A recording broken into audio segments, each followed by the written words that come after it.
Where's that? Ah, here we go. 8 p.m. Monday Mental Health Moment live. Ah, good. Just in time. How are you guys doing today? I am catching up on some work. It's been a busy weekend and a busy week. At Brandon's house, we've had a lot of transitions. I don't know about you, but I am raring to go. Yes, it's Monday, but you know, we're gonna catch up and have a great week. Now, for those of you who don't know, I'm Kathleen Rendelia, and this is our Monday Mental Health Moment for Brandon's House Counseling Center.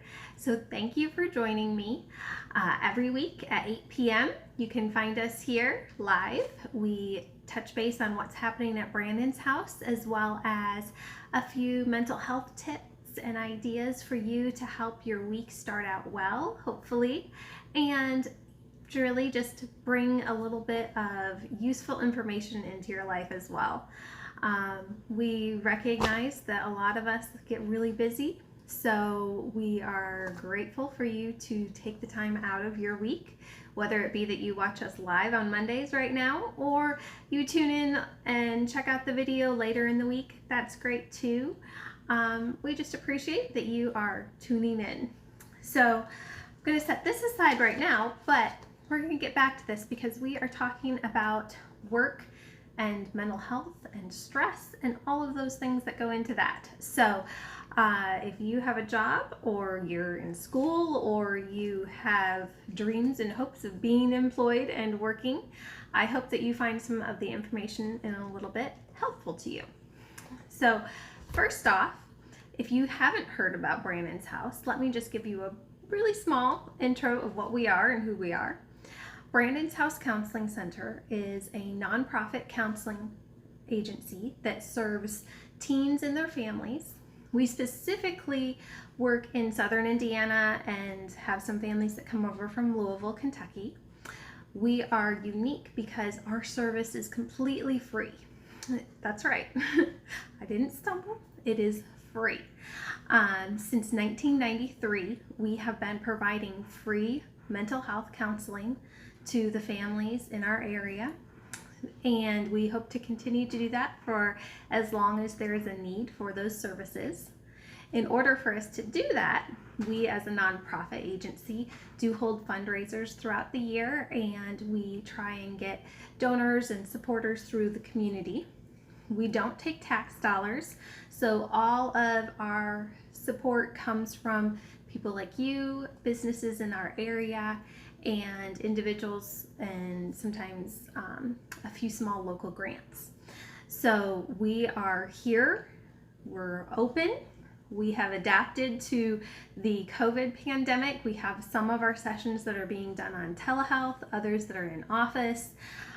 We have weathered this storm, however, it has definitely been lots of challenges, which I'm sure you all have faced as well in the last year and a half. And so our fundraisers have changed a little bit in that process. Right now, we have a big fundraiser coming up, and that is our virtual 5K run. And this is our second year of doing the Brandon Dukes Memorial Run. For those of you who are local, you probably recognize the name of Brandon Dukes. He was a young man in the community who, as a teen, suddenly passed away. And it just so happened that his family was connected with the church that was involved in planning the opening of Brandon's house. And so our founder, Susan Parr, asked the family if they'd be interested in naming us after him and in honor of Brandon. And so that's how we got our name, and to be able to bring his legacy and memory. And we want to recognize that on and on as time goes by. And so we now have our virtual 5K run that is specifically a memorial run in memory of Brandon. So you can participate in this. You can register now. Our registration is open through the end of September, and then you can run anytime in October. So it doesn't matter if you pick, a Friday, a Sunday, a weekday. You could even do it in 2 or 3 days if you don't feel like you want to do the 5K all at once. It's really flexible, and you can run on your time. And then with your registration is included a event shirt. You can upgrade it to a hoodie if you want.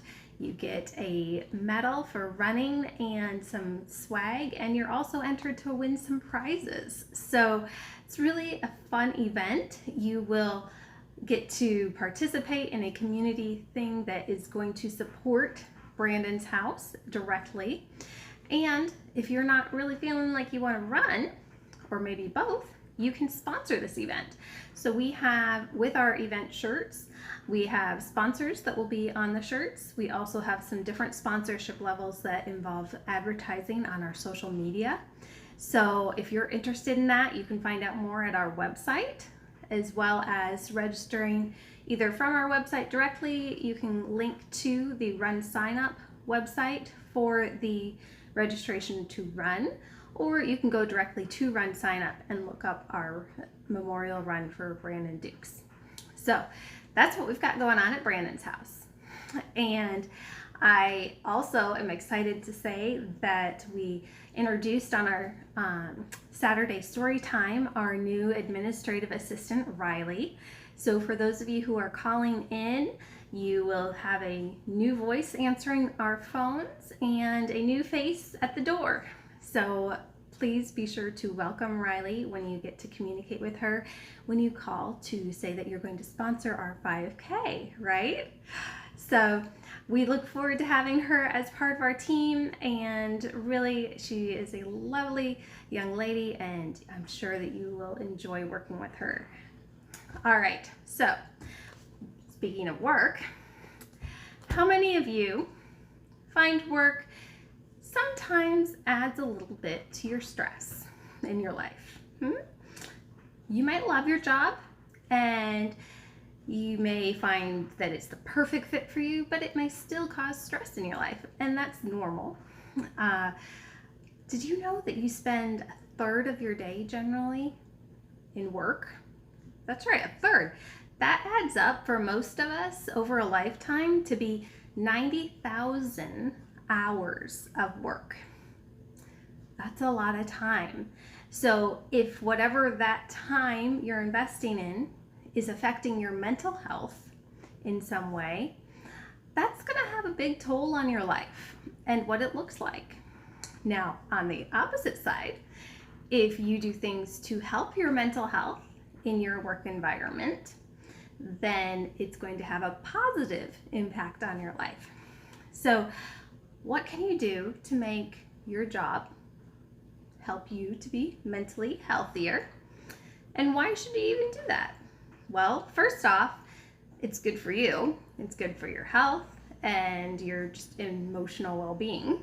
But also, when you are addressing your mental health, you're also going to find that you're more productive at work. You find more enjoyment in your work. You will also be more creative at work, which generally means you're more successful. You generally have more positive relationships within your work environment when you're addressing your mental health needs. And most of the time, employers who are addressing the mental health needs of their employees find that they do, again, have employees that are more productive, more satisfied with their jobs, less turnover rate, and overall better product being produced, whatever that might be at your job.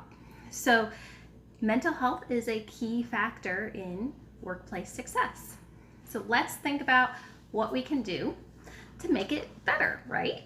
So first off, employers, you need to make sure that you're aware of the mental health issues of your staff and trying to have an environment that is a mentally healthy environment. So that means having, reasonable workloads, understanding and listening to your staff when they are stressed, creating an open communication line with them about that, setting up employee assistance programs so that they have access to mental health care and things of that nature within the community. Also, You can create an environment in your office that has relaxing places for them when they are taking breaks, or healthy snacks available and things like this. So employers, like I said, it's worth it. You will find not only is that a kind thing to do for your employees, but it also will make a difference in how your business is run. Now, employees, workers here, not all of us are going to have in places of employment that are focusing on our mental health. So whether we do or not, it's our job to take care of ourselves. We are our own responsibility here. So what are some things that you can do specifically to help yourself? We're going to talk a little bit more about these things throughout the next couple weeks, but today we're kind of going to do an overall summary. So first thing is to talk about it. Now, sometimes you have to think about, okay, what do you feel comfortable disclosing, and to who you feel comfortable disclosing it with in the work environment. But finding somebody, whether it be a coworker, a supervisor, or maybe if it's not comfortable at work, a partner or friend, you feel like you can discuss your stressors or mental health feeling related things about work, is important. So you need to be talking about it. Doesn't always have to be in a counseling setting, but you need to have that conversation, because if we bottle it all up, ultimately it grows and comes out when we don't want it to. So you need to have a set way of discussing it in your life. So first thing to do, talk about it. Then, and you hear this so much, I know that you guys probably are like, come on, really, you're gonna say this again? Exercise. We've got to be physically active. And I'm guilty of it too, guys. Statistically, a lot of us, unless you have a job that is specifically physically active, spend 70% or more of our day sitting.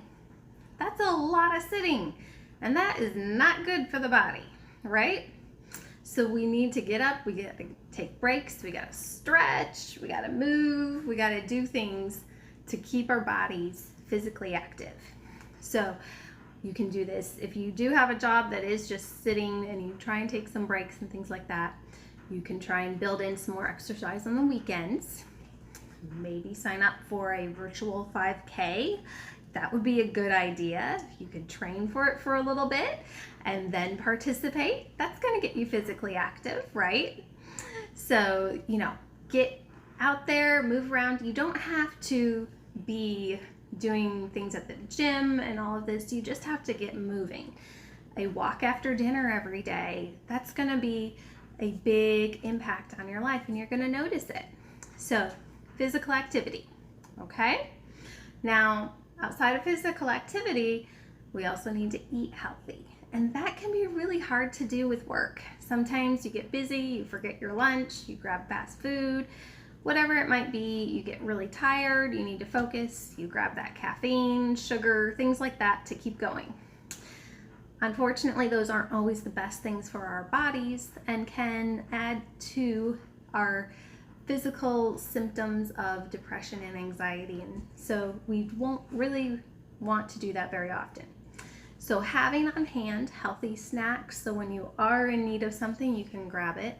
Trying to plan a little bit more ahead. And I know that's really hard to do, but plan a little more ahead on your lunches. Take healthy foods, maybe make it a fun thing. Get together with some other people in your office and have pitch-ins of healthy things. So you just have to bring one part of the meal and the others bring the other part, but work together, make it fun, but try and eat healthier. You will notice the difference in how you feel mentally. Next, besides that, on the things of eating healthy, is to watch how much you're drinking alcohol. So alcohol use in moderation for some people is fine. However, we often have seen that when you're stressed at work, you tend to maybe use it more, not necessarily at work, but on the weekends or when you're home, and that can create an unhealthy pattern that can, again, cause more problems for you with your depression or anxiety symptoms or overall stress. So be aware of how much alcohol you're using and when you're using it. If you find you're using it more when you're stressed, that could be a red flag for you that this could be something that you need to work on in your life. Then, besides eating healthy, exercising, talking about our feelings more, we want to make sure we're having a support system in our life, which means having relationships with friends, family, coworkers, but building relationships with people. And I know that you're going, okay, so I'm stressed because of work. I don't really have time to go out with my friends and do things. And I realize that work and life balance, it can cause a lot of stress in and of itself. But making those priorities to make sure, even if it's just take 5 minutes to call your friend and be like, hey, this is what's going on in my life real briefly, what's going on for you? Share some memes with your family, whatever it might be. Maintaining some relationship is going to help you in your mental health as well. So that should be a priority in your life. And if it's not yet, it might be a good goal to work towards. After we have friends and family and relationships in our list, then we want to think about, okay, maybe if things aren't going well, when do we know we need to ask for help and what help is available? So it's often a good idea before you have to ask for help, before you get to this point of going, oh my gosh, I can't handle it anymore, to know what resources you have available. Did your company offer employee assistance programs where you can get counseling free of charge, confidentially, so they don't know what you're talking about and what you're seeking, but you're getting the help you need? Is that available to you? If not, you can always go to your general practitioner, talk to your doctor. They often will give you referrals. Sometimes you can call your insurance company and they'll have a list of approved mental health services you can seek out locally.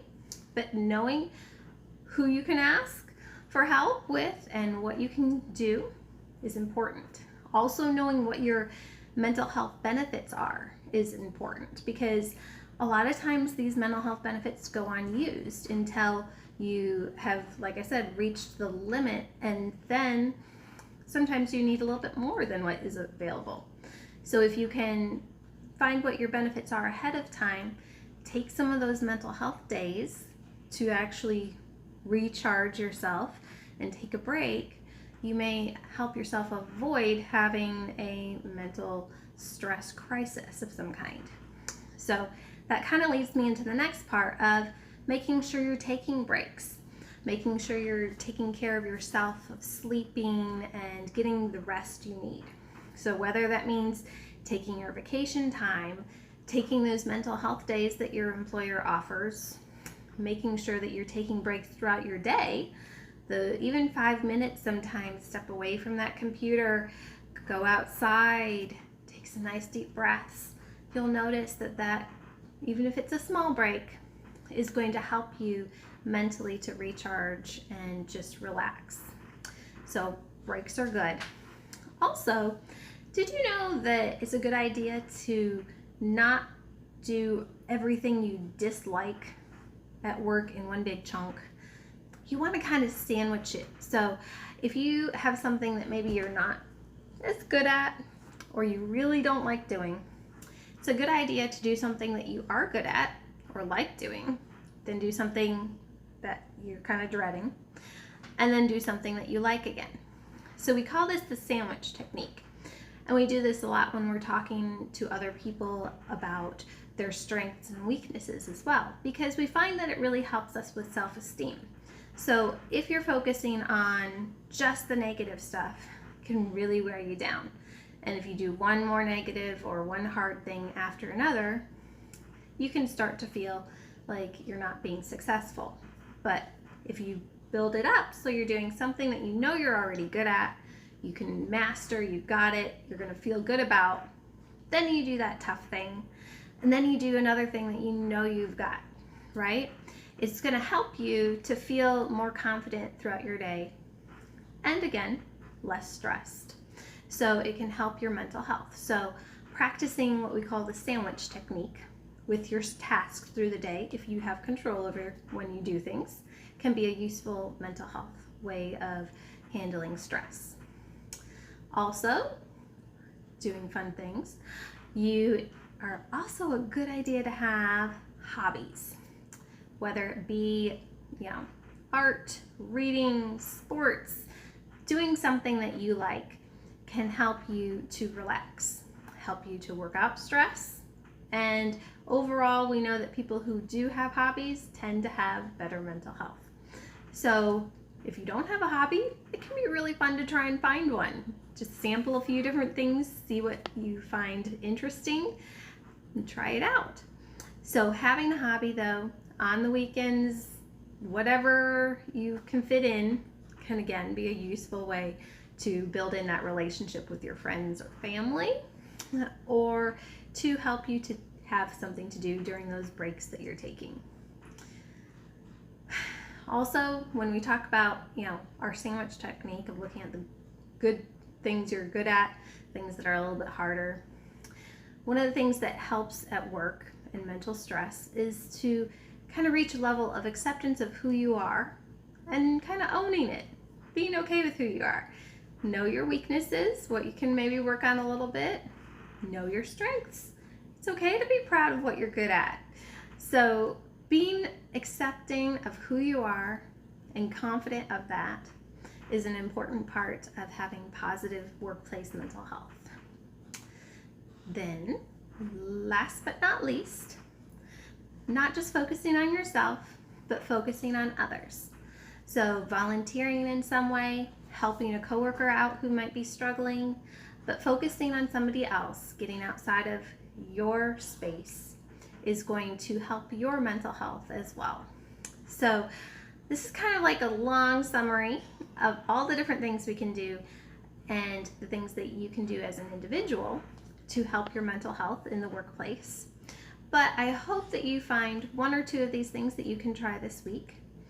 Going forward, we're going to be talking a little bit about how to handle conflict in the workplace, mental health wise, and boundaries, and some other things like that that might be useful to you in dealing with your mental health and stress. And maybe, talking a little bit about some of those mini breaks that you can take through your work week as well. So there's a lot of fun things you can do to just recharge and feel a little bit more relaxed. So we're going to be feeding you some new info on that. If you have something specific that you'd like to hear about, please add it in the comments below so that we can know what you would like to know more about regarding mental health and your life. Also, I hope that you've been checking out our other posts. We are trying some new things on our social media. We have some different videos up, some different tips and things like this. So let us know what you like, what you find interesting, what you'd like to see more of. We're trying to learn and grow as well as individuals and as an agency. So we'd love to have your feedback. For some of you, you may have noticed our Sunday tips of some things you can do on Sunday nights. Did you do any of them? I know personally, I relaxed with a good book and I got to bed before midnight. So what Sunday tip did you do last night to make sure that you had a successful week? Add it to the comments below. I look forward to reading them. And as always, thank you for watching. Please like and share our videos, and we'll see you next time.